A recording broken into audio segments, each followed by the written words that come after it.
बिस्मिल्लाहिर्रहमानिर्रहीम। अस्सलाम वालेकुम दोस्तों, कैसे हैं आप सब।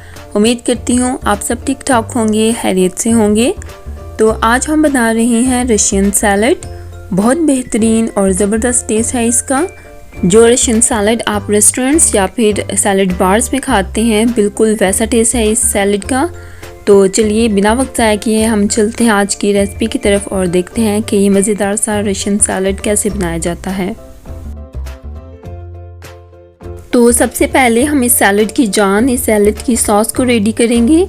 तो यहाँ पे मैं ले रही हूँ 1 कप क्रीम। आप कोई सी भी क्रीम इसमें यूज़ कर सकते हैं, किसी भी ब्रांड की। और अब हम इसके अंदर डालेंगे 1/2 कप मायोनीज़।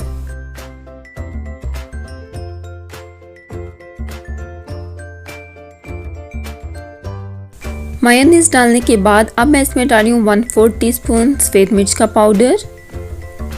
अब हम इसमें डालेंगे 1/4 टीस्पून काली मिर्च का पाउडर।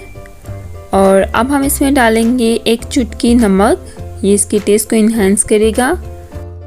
और अब मैं इसके अंदर डाल रही हूँ 1 टेबलस्पून पिसी हुई चीनी और इनको हम मिक्स कर लेंगे। ये सॉस हमारी रेडी हो गई है और अब हम इसको दोबारा से फ्रिज के अंदर ठंडा होने के लिए रख देंगे। तो अब हम फ्रूट्स एंड वेजिस की मिक्सिंग करेंगे। तो यहाँ पे मैंने एक बाउल लिया है और इसके अंदर मैं डाली हूँ एक बड़े साइज़ का एप्पल। इसको मैंने स्किन के साथ ही लिया है। और अब मैं इसमें डाली हूँ 2 बनाना डालने के बाद अब हम इसमें डाल रहे हैं 1 टीन फ्रूट कॉकटेल का। ये मिक्स फ्रूट कॉकटेल है। आप अपनी मर्ज़ी के कोई से भी फ्रूट इसमें डाल सकते हैं। फ्रूट्स डालने के बाद अब मैं इसमें डाल रही हूँ 1 छोटी प्याली बॉइल्ड आलू। अब मैं इसमें आधी प्याली उबले हुए मटर डाल रही हूँ।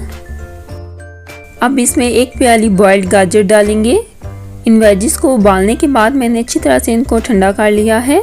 रशियन सैलड में फ्रूट्स, वेजिस और सॉस बिल्कुल ठंडी इस्तेमाल की जाती है।